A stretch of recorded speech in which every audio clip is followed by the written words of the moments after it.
하나님의 말씀 에베소서 1장입니다.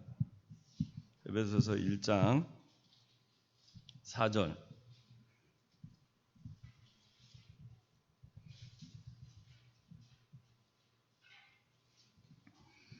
봉독합니다. 그분께서 창세 전에 우리로 사랑 안에서 그분 앞에 거룩하고 흠이 없게 하시려고 우리를 그리스도 안에서 택하셨으며 그분의 기뻐하시는 뜻을 따라 우리를 예정하시어 예수 그리스도로 말미암아 그분의 아들로 받아들였으니 이는 그분의 사랑하시는 아들 안에서 우리에게 거저 주시는 그분의 은혜의 영광을 찬미하게 하려는 것이다. 우리가 그분 안에서 하나님의 은혜의 풍성함을 따라 그분의 피로 말미암아 구속 곧 죄 용서를 받았다. 에베소서 2장 8절 너희가 믿음으로 말미암아 은혜로 구원을 받았으니 이것은 너희에게서 나온 것이 아니라 하나님의 선물이다. 행위에서 나온 것이 아니니 이는 누구도 자랑치 못하게 하려는 것이다. 오늘은 칼빈주의의 핵심을 공부하겠습니다.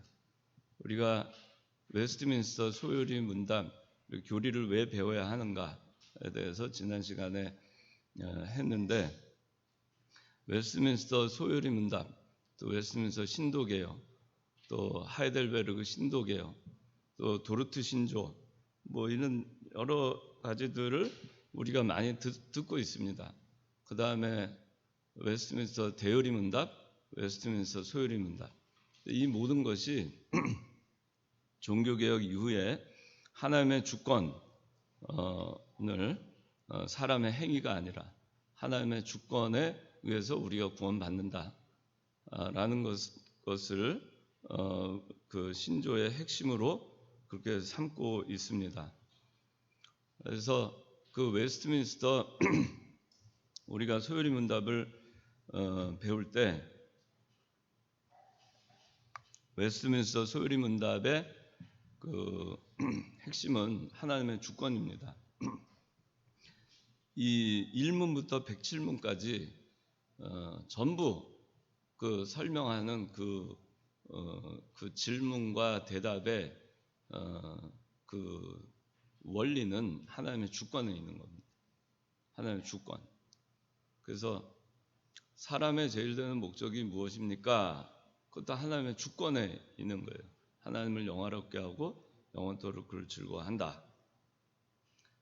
하나님의 주권에 있다 하는 것을 우리가 명심을 하고 이 웨스트민스터 소요리 문답 공부를 하게 됩니다. 그래서 1문부터 우리가 공부를 다시 들어가기 전에 교리를 왜 배워야 하는가, 그 다음에 우리가 칼빈주의가 무엇인가 하는 것을 공부를 하고 들어가고자 하는 겁니다.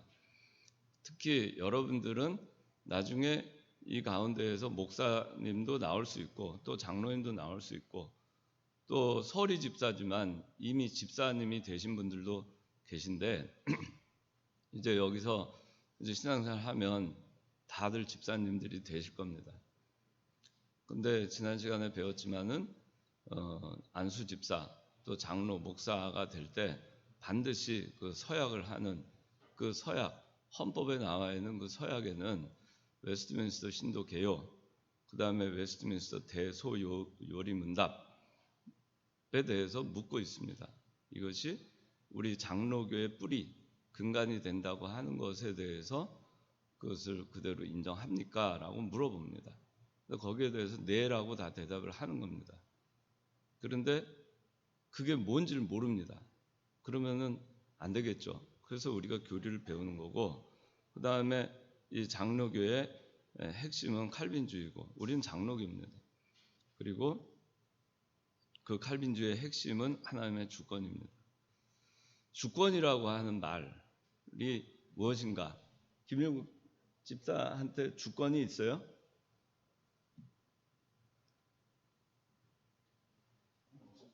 없어요? 주권이 없어요. 국민으로서의 주권 뭐 이런 거. 자, 주권. 그러면 우리가 이제 주권이라는 말에 대해서 여러 경우에 사용하는데 여기서 지금 하나님의 주권 할 때는 하나님의 독립적인 권한을 얘기하는데 이 주권이라고 하는 거는 뭐냐 하면은 우리가 보통 이걸 하나님의 뜻이라는 거하고 혼용해서 씁니다. 하나님의 뜻대로 됩니다. 하나님의 주권대로 됩니다. 그 다 맞는 말이에요. 하나님의 뜻, 하나님께서 뜻을 세우셨으면은 그 하나님께서 뜻을 세운 것을 하나님은 반드시 성취할 수 있죠. 그죠? 반드시 성취하시는 분이에요. 하나님은. 그렇죠?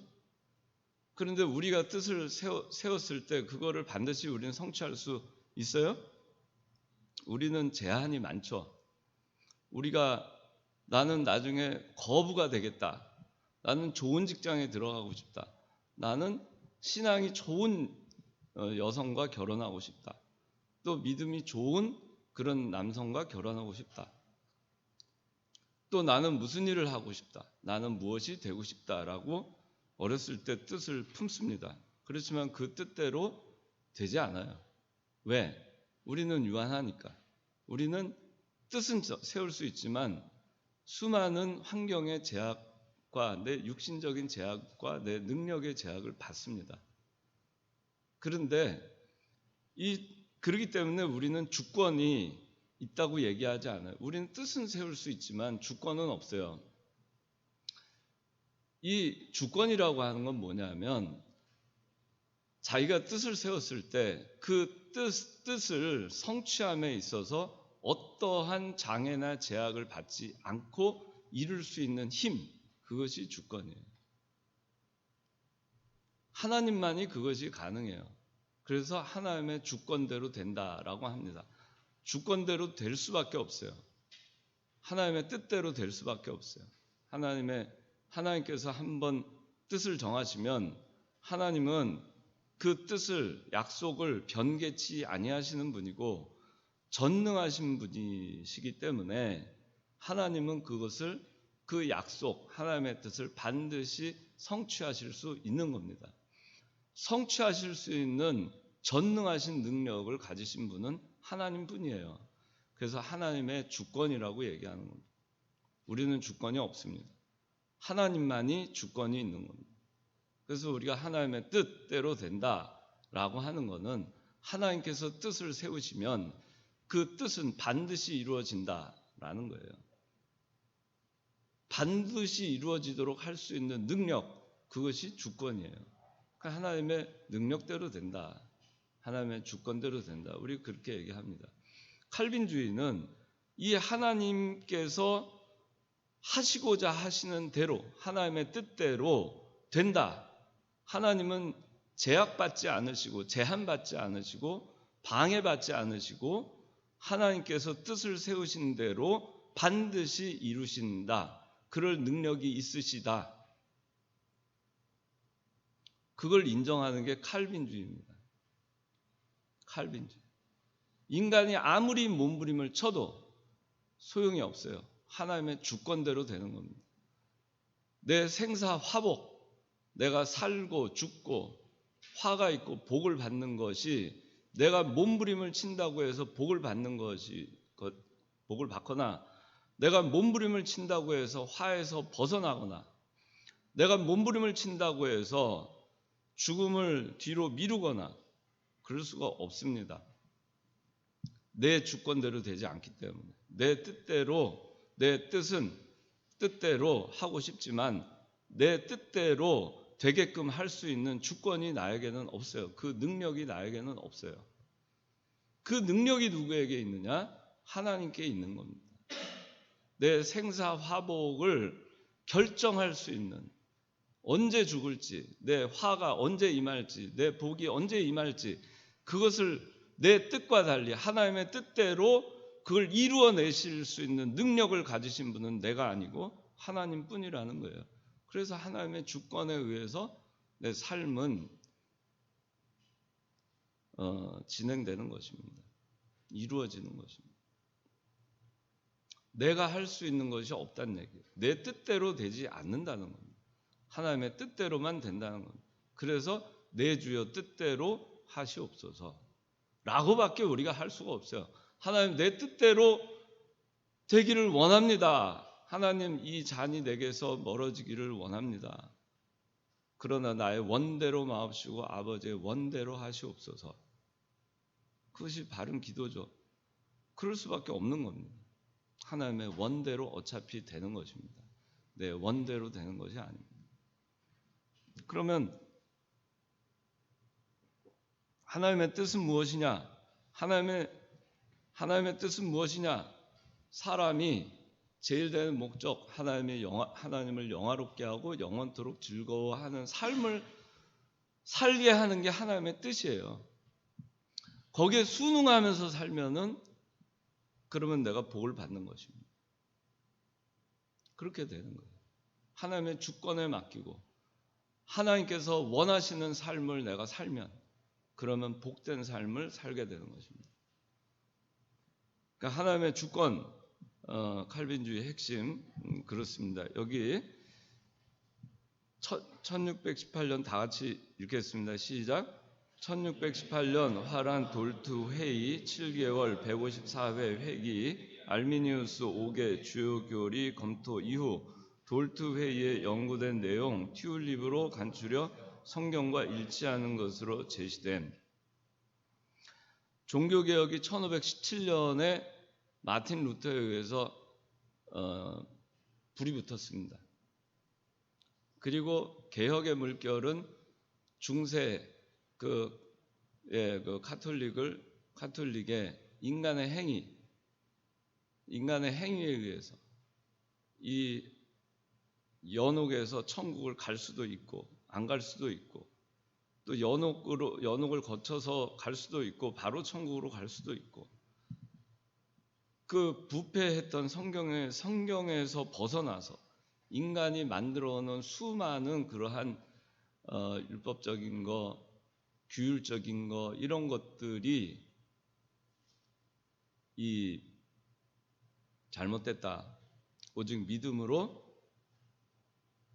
의인으로 칭함을 받는다. 이신득의, 이신칭의 그걸로 해서 종교 개혁이 시작이 됐고 온 유럽을 다 덮었어요. 그리고 이제 1618년이면 100년이 지난답니다. 이때는 이미 이 네덜란드, 화란 네덜란드도 이미 이 칼빈주의, 이 하나님의 주권에 의한 그 종교개혁의 그 신앙이 그대로 네덜란드에도 그대로 전수가 돼서 국가 전체적으로 이 개혁주의 신앙으로 이렇게 나가고 있을 때였습니다. 그런데 그때 그 칼빈은 16세기에 태어났다 16세기에 소천했어요. 제 연도는 잘 기억이 안 나지만 하여튼간 1560년경 그때 세상을 소천했습니다. 알미니우스라고 하는 사람은 그 이후 사람입니다. 칼빈 이후에 하고 1600년대 초에 소천을 했습니다. 그런데 이 알미니우스는 칼빈주의의 그 사상에 대해서 의문을 갖고 있었어요. 어떤 의문이냐? 예정에 대한 거에 대해서 상당한 의문이 있었어요. 그 예정에 대한 의문을 갖게 된 그 핵심이 뭐냐면 인간의 자유의지가 있느냐 없느냐에 대한 거였습니다. 하나님의 주권에만 달려있느냐 아니면 인간의 자유의지가 개입하느냐에 대한 거였어요. 그래서 알미니우스는 뭐 역사적으로 보면 쭉 약간 이단적인 시비가 있었던 그런데 영향을 좀 받았어요. 그런 영향도 받았어요. 그러니까 뭐 우리가 잘 배워야 됩니다. 그러니까 이 알미니우스도 정통 칼빈주의 신학을 공부한 사람이에요. 제대로 공부를 했어요. 굉장히 똑똑한 사람이었고 아주 유능한 설교가였고 거기서 굉장히 명망이 있는 교수였습니다. 설교가요. 그러니까 이름만 대면 다 알 수 있는 그런 사람이었지만은, 그러나 그 영향을 칼빈주의뿐만이 아니고 다른 데에 영향을 받았어요. 어거스틴으로부터 영향을 받아야 되는데 에라스무스라고 하는 그 인본주의적인 그런 데에 영향을 받고, 그 다음에 과거에 그 초대교회 이후에 펠라기우스라고 하는 이단 사상에 대한 인본주의적인 신앙에 거기에 영향을 받았고, 공부를 너무 많이 한 거죠. 그런데 그게 이제 결국에는 인간이 자유의지가 있느냐 없느냐에 대한 의혹을 갖게 됩니다. 정말 전적인 하나님의 주권에 의한 것이냐, 그 의문을 품고, 그리고 연구를 해서 그렇게 해서 그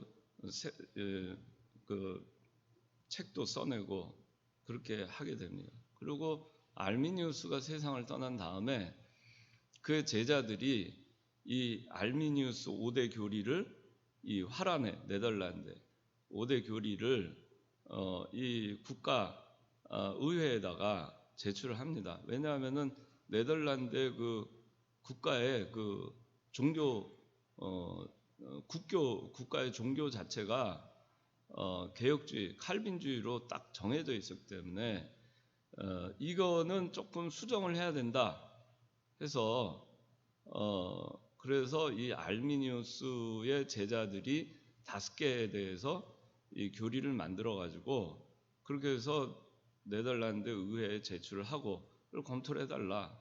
그래서 이거는 좀 교리적으로 좀 변경해야 되는 거 아니냐. 칼빈주의를 완전히 그러니까 부정한 것은 아니지만은 그렇게 한 겁니다. 거기에 핵심이 자유의지예요.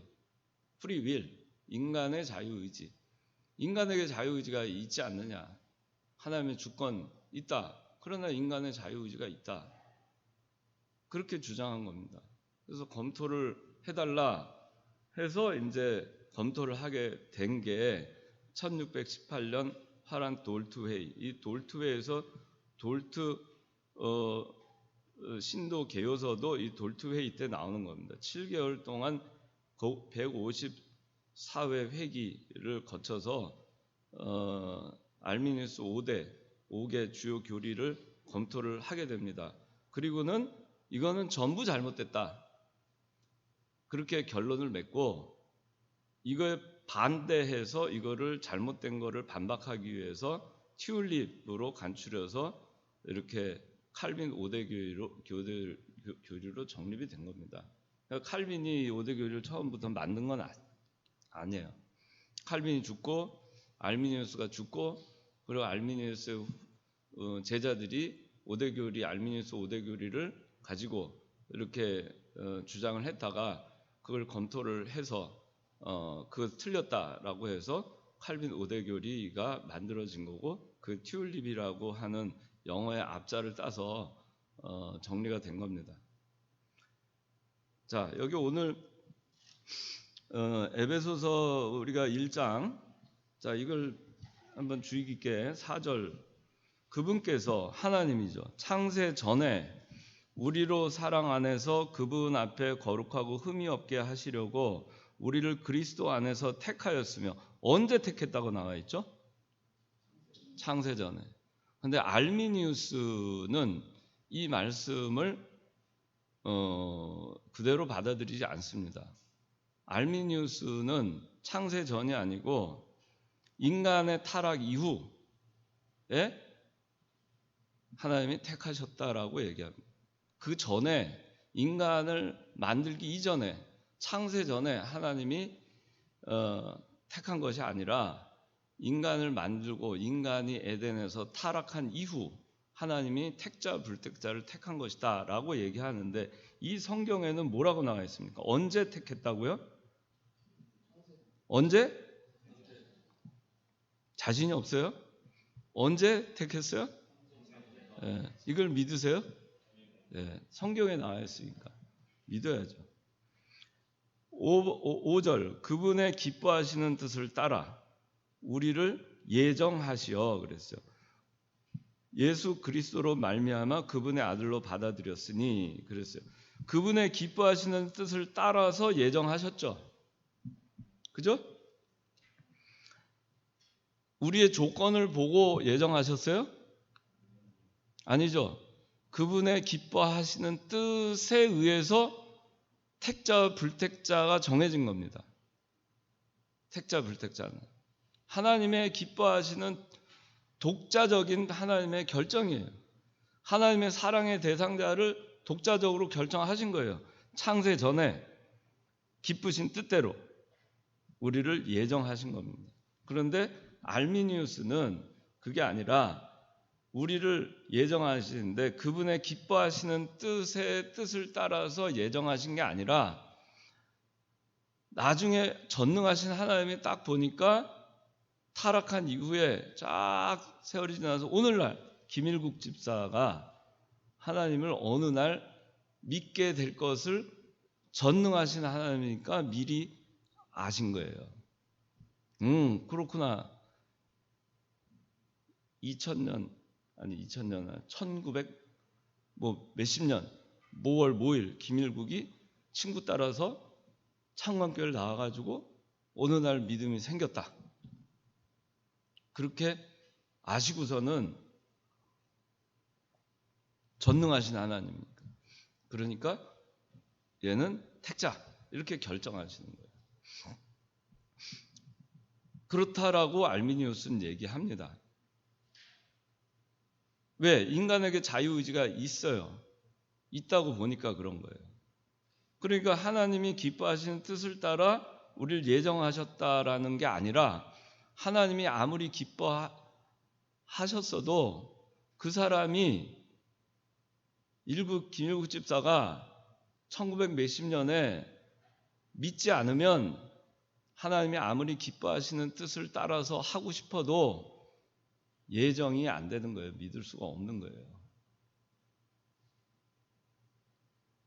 그래서 인간에게 자유의지가 있으니까 하나님이 마음대로 예정할 수가 없는 거예요.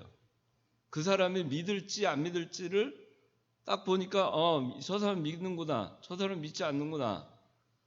그래서 미리 아시고 그리고 예정하셨다는 거예요. 그러니까 하나님의 전능하시고 전지하심을 일부는 인정하지만 전능하심을 인정하지 못하는 거죠. 하나님께서 원하시는 대로 못하는 거예요. 제한을 받는 거죠. 내 뜻에 의해서, 김일국 집사의 뜻에 의해서. 그런데 성경은 그분의 기뻐하시는 뜻을 따라 예정하셨다 이렇게 나옵니다. 그리고 6절에 그분의 사랑하시는 아들 안에서 우리에게 거저 주시는 그분의 은혜의 영광이라 해서 거저 주시는 거예요. 공짜로. 우리의 어떤 행위, 우리가 믿겠다라고 받아들이고 안 하고 그런 거에 상관이 없어요. 내가 믿겠다고 하지 않으니까 그거는 안 되고, 믿겠다고 하니까 그때는 구원해주고, 그거는 거저 주시는 게 아니죠. 그 사람의 판단과 그 사람의 결정에 따라서 내가 줄 거냐 말 거냐를 정하는 거예요. 그러니까 거저 주시는 게 아니에요. 그 다음에 2장 8절 너희가 믿음으로 말미암아 은혜로 구원을 받았다. 이것은 너희에게서 나온 것이 아니라 하나님의 선물이다 그랬어요. 믿음이 하나님의 선물이라 그랬어요. 은혜도 하나님의 선물이고. 그건 믿음은 하나님의 은혜고 하나님의 선물이에요. 믿을 거냐 말 거냐가 하나님의 선물인데 그게 아니라 내가 결정한다라고 하면 하나님의 선물이 될 수가 없죠. 그럼 이 성경이 맞지 않잖아요. 그 다음에 9절 행위에서 나온 것이 아니니 이는 누구도 자랑치 못하게 하려는 것이다. 믿음이 행위에서 나온 게 아니다 이거예요. 구원이 행위에서 나온 것이 아니다 그런 얘기예요. 만약에 믿음으로써 구원을 받게 되는데 내 행위에 의해서 구원을 받게 된다면 내가 잘못하면은 내 의지에 의해서 내 판단에 의해서 구원을 받을 수도 있고 못 받을 수도 있고 한 거예요. 내 행위에 의해서 구원을 받을 수도 있고 못 받을 수도 있고 한 거예요. 그런데 분명히 성경에는 행위에서 나온 것이 아니니 이는 누구도 자랑치 못하게 하려는 것이다. 내가 잘나서 구원받은 게 아니다. 아무도 자랑하지 마라 이거야. 오직 하나님의 은혜로만이 구원받은 것이다. 하나님의 기쁘신 뜻에 의해서, 하나님의 주권에 의해서 그렇게 해서 구원받은 것이니 아무도 자랑하지 마라. 자기 구원에 대해서. 그 얘기를 성경은 분명하게 사도 바울이 얘기하고 있는 것입니다. 그래서 이 칼빈주의 5대 교리의 앞자를 따서 튤립이라고 했어요. TULIP예요. T는 자 1번 토탈 디프레비티, 전적 타락, 전적 부패. 2번 U, unconditional election, 무조건적 선택. 그 다음에 L, 3번 limited atonement, 제한적 속죄. 그 다음에 4번 I, irresistible grace, 불가항력적 은혜, 불가항력적 은총. 5번째 P, 튤립의 P, perseverance of the saint, 자, 그래서 5가지 튤립이 되는 겁니다. 이거를 외우셔야 돼요. 이거 다 알아야 돼요. 저는 다 외웠어요. 다 외워서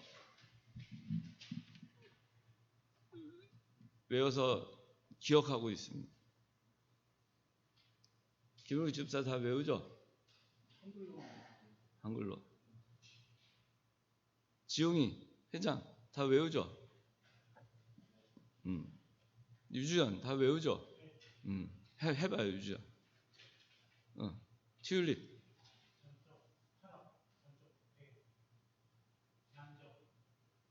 틀렸어. 순서가 틀렸다고.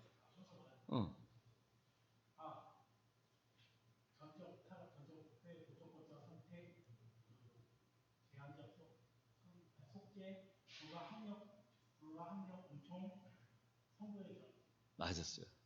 영어로 한번 해봐요. 튤립. 해봐요. 자, 따라 할래요? 네, 자, 따라 합시다. 토탈 디프레비티. 튤립의 T자예요. 그 다음에 U, 튤립의 U, unconditional election. 그 다음에 튤립의 립 하니까 L이죠.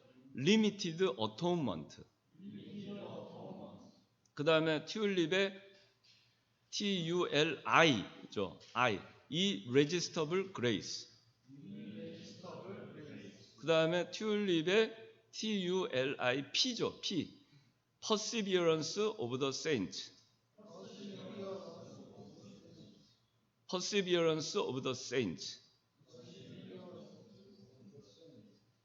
이렇게 신통치가 않아. 송지용 한번 외워보세요. 영어로.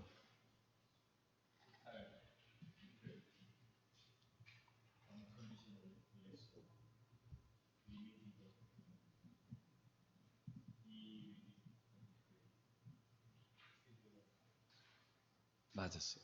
네. 홍선아 5가지.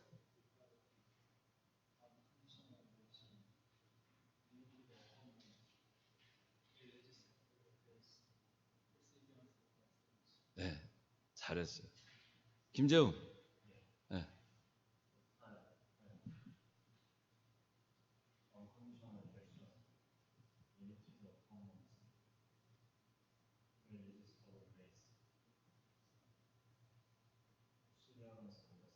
네.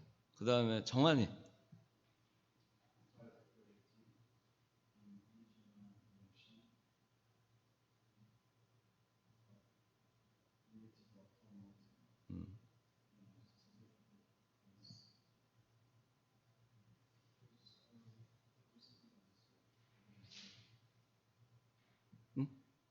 다시 마지막.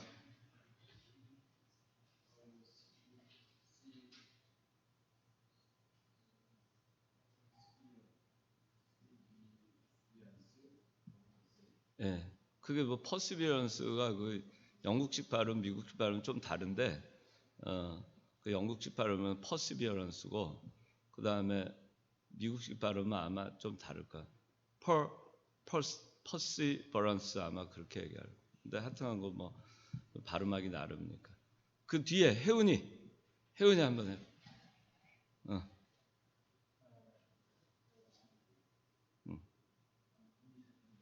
예. 오케이.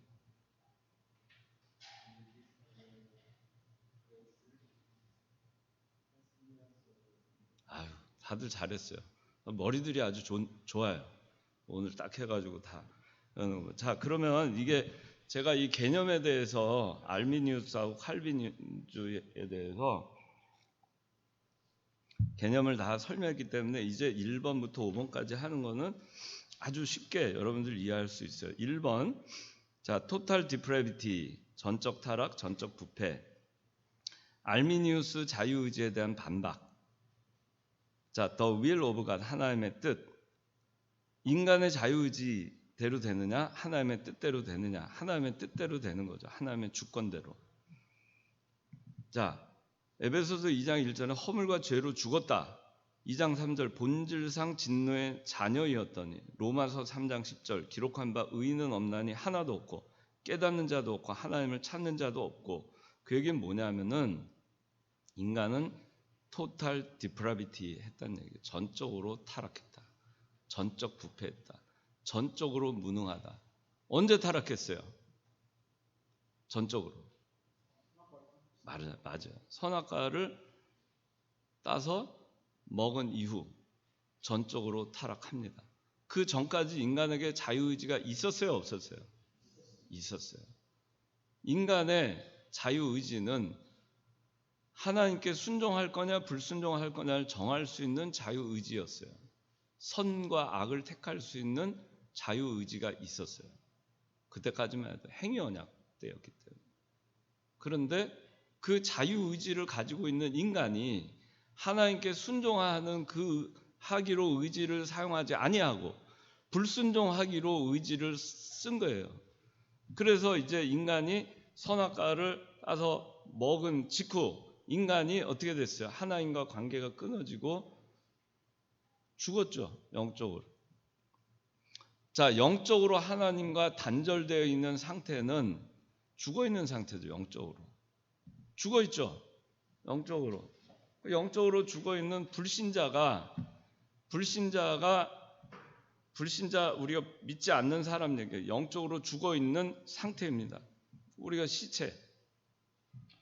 근데 그 시체가 죽어 있는데 그 시체가 죽어 있는 상태에서 죽어 있는데 선과 악을 택할 수 있어요? 못해요. 죽어 있는데 뭐 살아 있어야지 뭘 택할 거 아니에요. 그 다음에 설령 살아있다 하더라도 그 사람은 이미 죄를 지었기 때문에 이제 이미 하나님과 단절돼 있으니까 선을 행할 능력이 있어요, 없어요? 영이 있어요, 없어요? 없어요. 하나님을 모르는데, 하나님을 모르는 사람이 이 세상에서 뭐 도덕적으로 윤리적으로 굉장히 의인으로 사는 사람 많지만, 그러나 그런 사람을 하나님께서 의인이라고 칭하지 않아요. 전적으로 타락한 인간에 불과합니다. 그 사람 하나님 모르니까 선을 택할 능력이 없어요. 그래서 전적으로 무능한 거예요.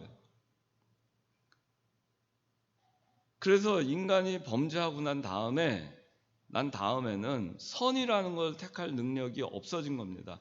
그런 의미에서 전적으로 타락했다, 전적으로 부패하다라고 하는, 그 사람의 도덕적 윤리적으로 선을 행할 능력이 타락했고 부패하다라고 얘기하는 게 아니에요.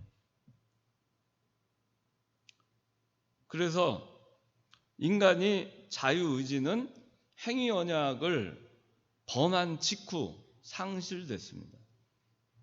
상실된 거예요. 행위 언약을 어긴 이후에 선과 악을 택할 능력은 다 사라졌어요.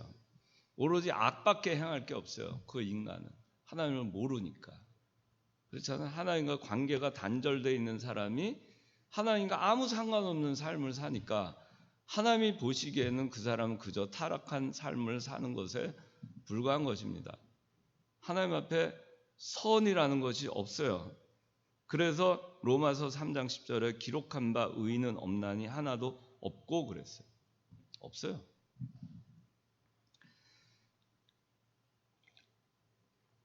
이 전적 타락이나 전적 부패는 윤리적, 도덕적 면에서 전적으로 타락, 전적으로 부패, 전적 무능, 그걸 의미하는 게 아니라는 거예요. 우리가 하나님 앞에서 선과 악을 순종할 거냐 불순종할 거냐를 택할 능력이 상실된 상태에서 하나님과 관계가 단절돼서 영혼은 죽어 있고, 그래서 죽어 있는 시체와 같기 때문에 아무런 능력이 없는 무능한 상태가 됐다는 겁니다. 죽어 있어요, 지금은 영혼이. 그래서 하나님이 구원의 밧줄을 던져도 내가 죽어 있는 내가 조금 의식이 있어가지고 밧줄이 왔나 해가지고 딱 잡아가지고 그럴 능력이 없어요. 그런 능력조차도. 근데 알미니우스는 인간의 의지, 자유의지가 있다. 여전히 남아있다. 그래도 미약하게나마 남아있다. 그렇게 보는 겁니다. 그거는 하나님의 주권을 부정하는 겁니다. 그 다음에 두 번째, unconditional election. 이거는 알미니우스는 조건적 선택이라고 주장을 했어요. 도르트 회의에다가 컨디셔널 일렉션입니다. 검토해 주세요라고 제시를 한 겁니다. 그런데 검토를 해보니까 성경을 다 찾아봐도 조건적 선택이 아닌 거예요.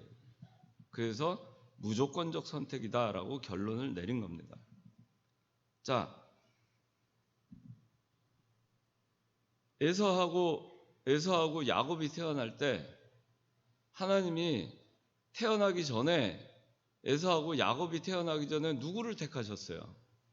야곱을 택했어요. 태어난 후에 쫙 사는 걸 보니까 야곱이 더 낫겠구나. 하나님이 그렇게 하신 게 아니에요.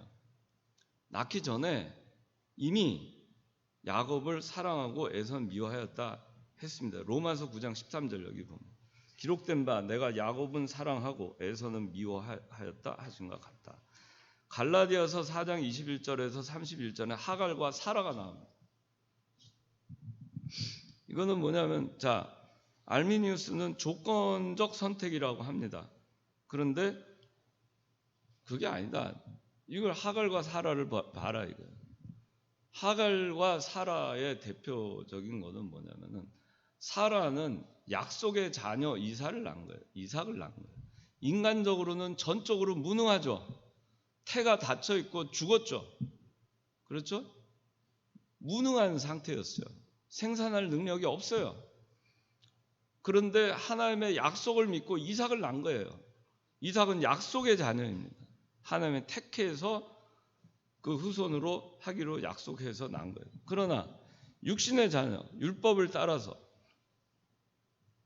인간의 생각으로 하갈을 들여서 이스마엘을 낳았지만 이스마엘은 약속의 자녀가 되지 못했습니다. 행위로는 이스마엘이 적통이죠. 그죠? 사라가 허락해서, 그래서 그 하갈이 아이를 낳았으니까 그 적통이죠. 그런데 이스마엘은 내 몸에서 날짜라는, 분명히 이스마엘도 내 몸에서 날짜였잖아요. 하나님께서 내 몸에서 날짜가 네 자손이 될 거다 그랬는데, 이스마엘은 네 몸에서 났지만 네 몸에서 날짜의 축에 들어가지 못한 겁니다. 이삭만이 그 안에 들어간 거예요. 약속의 자녀, 즉 하나님의 무조건적 선택에 의한 것입니다. 아무리 하갈이 수를 쓰고 사라가 수를 쓰고 아브라함이 그렇게 하면 자기 자손을 대를 이을 것 같고 그렇게 하면 다 될 것 같지만 그 행위에 의해서 되는 것이 아니다라는 것을 단적으로 보여주는 것입니다.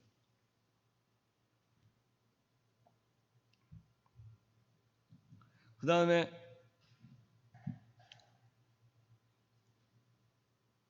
요한복음 6장 44절 나를 보내신 아버지께서 이끌지 아니하시면 아무라도 내게 올 수 없으니 요한복음 6장 37절 아버지께서 내게 주시는 자는 다 내게로 올 것이요 그랬어요.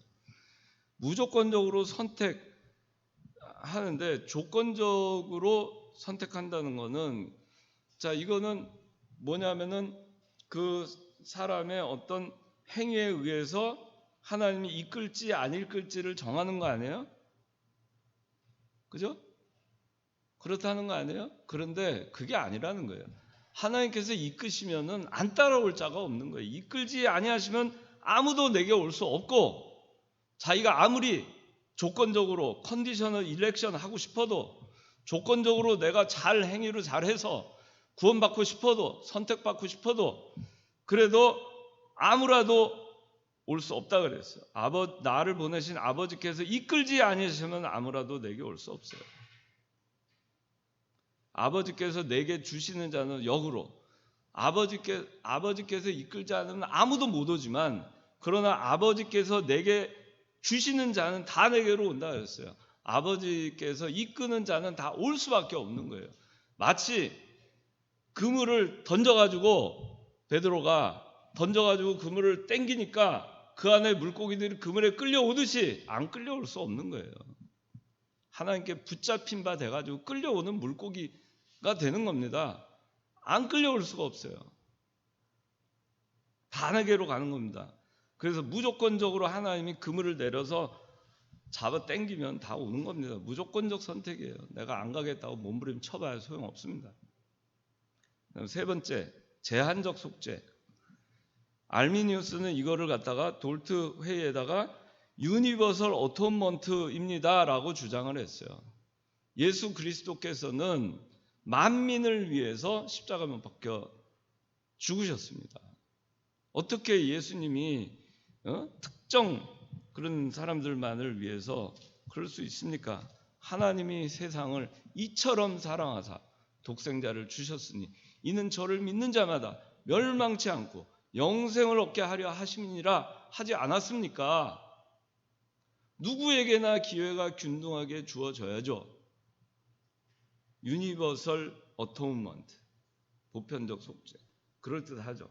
그렇지만 하나님께서는 마태복음 1장 21절에 다 같이 읽읍시다. 시작. 아들을 낳으리니 이는 그가 자기 백성을 저희 죄에서 구원할 자이심이라. 누구 백성을? 자기 백성. 자기 백성만을 위해서 구원하는 거예요. 이름을 예수라 하라 그랬어요. 자기 백성을 저희 죄에서 구원할 자. 예수. 자기 백성만 구원하는 거예요. 자기 백성을 위해서 십자가 못 박히신 거예요. 자기 백성은 누구예요?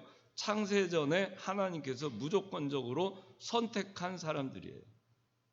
창세전에 하나님의 기쁘신 뜻대로 택함을 받은 자들, 그들만을 위해서 예수님께서 이 땅에 오신 것이고 십자가에 못 박혀 대속하신 것입니다.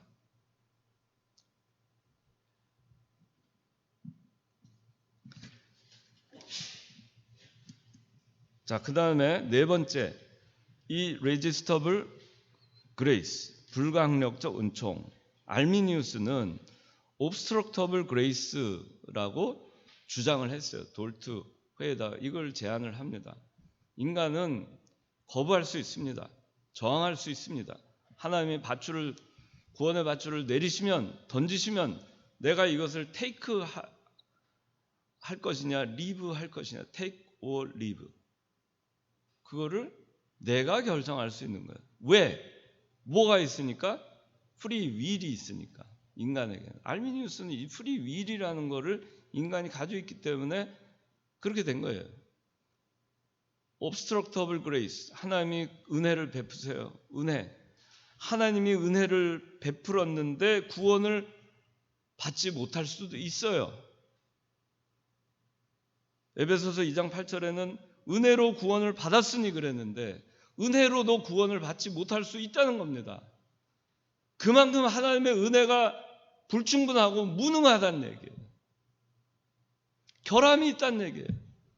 예수님께서 십자가에 못 박혀 죽으셨는데 그 대속해가지고 죽으셨는데 그래도 내가 거절하면은 그 피값이 다 소용없게 된다는 겁니다. 나를 구원할 능력이 없는 거예요. 그 은혜가. 예수님의 십자가로도 나를 구원할 수 없어요. 내 죄가 대속받기 싫어요. 그러면은 거절할 수 있는 겁니다. 그게 불가항력적 은혜가 아니라 저항할 수 있는 은혜라는 거예요. 은혜에 대해서 내가 거부할 수 있다. 저항할 수 있다. 왜? 나에게는 자유의지가 있어서 선택권이 있습니다. 그러면 하나님의 주권은 뭐가 되느냐? 하나님이 정말 인간한테 은혜를 베푸는데 인간이 거절해서 하나님이 은혜를 베푸는데도 그 은혜를 마음껏 베풀 수 없다면 하나님이 주권이 있다고 할 수 있어요? 없어요? 없죠. 하나님은 인간에 의해서 하나님의 주권이 제한을 받는 거예요. 능력이 제한을 받는 거예요. 하나님의 뜻이 이루어질 수도 있고 없을 수도 있는 거예요. 나는 저에게 은혜를 베풀고 쟤를 구원하고 싶은데 제가 싫다고 해요. 그러니까 어쩔 수 없어요. 그러니까 하나님의 주권이 없는 분이 되는 거죠. 전능하신 하나님이 안 되는 겁니다. 불충분한 하나님이 되는 거고 예수 그리스도의 보혈의 공로가 온전치 못하는 것이 되는 겁니다. 왜? 뭐 때문에? 내 자유의지 때문에. 이게 알미니우스가 얘기하는 거예요. 그러다 보니까 이 알미니우스 주의자들은 행위에 관심이 많습니다. 행위를 잘 해야 된다 이런 생각을 갖습니다. 그러니까 어떻게 보면 장로교인보다도 행위에 있어서는 더 거룩할 수 있지만 그러나 그 사람들은 불안합니다. 다섯 번째, Perseverance of the Saints, 성도의 견인. 알미니우스는 뭐라고 얘기하냐면 Falling from grace, 은혜로부터 떨어질 수 있다. 상실될 수 있다. 그렇게 얘기합니다. 이거는 왜 그러냐? 인간의 자유의지가 있지 않냐? 자유주의가 있으니까 구원의 손길이 내렸을 때 내가 테이크했다가 그걸 다시 내가 놓을 수도 있다 이거예요. 내가 다시 놓을 수도 있어요. 다시 또 놓았다가 다시 또 잡을 수 있어요. 내 의지에 의해서 놨다 잡았다 놨다 잡았다 하는 거예요. 하나님께서 우리를 붙드시면 우리가 붙잡힌 바 되면 꼼짝없이 가는 게 아니고 하나님이 아무리 나를 붙들어도 내가 놔버리면 끝난다 그런 얘기예요. 그게 알미니우스의 Falling from Grace입니다. 그런데 그렇지 않다. 로마서 8장 39절에 하나님의 사랑에서 아무것도 끊을 수 없다. 환난이나 기근이나 핍박이나 적신이나 위험이나 칼이나 그 어느 것도 나를 그리스도의 사랑에서 하나님의 사랑에서 끊을 수 없다. 무엇도 어떤 것도 나를 끊을 수 없다 그거예요. 내가 죄를 지을지언정 육신의 부패성 때문에 그러나 하나님이 한 번 구원하신 것은 실패함이 없는 거예요. 반드시 나를 천국으로 인도하는 거예요. 이것이 성도의 견인입니다. 그런데 알미니우스적인 사고를 갖고 있는 사람은 내가 요새 신앙에 잠이 들었어. 신앙생활을 요새 좀 못해. 방탕하게 하고 있어. 그러고 있을 때 주님이 재림하시면 나는 지옥 가는 거예요. 또 그러고 있는데 내가 그냥 사고가 나서 죽었어요. 그럼 난 지옥 가는 거예요. 또 어디 가가지고 죄 짓고 있는데 죽었어요.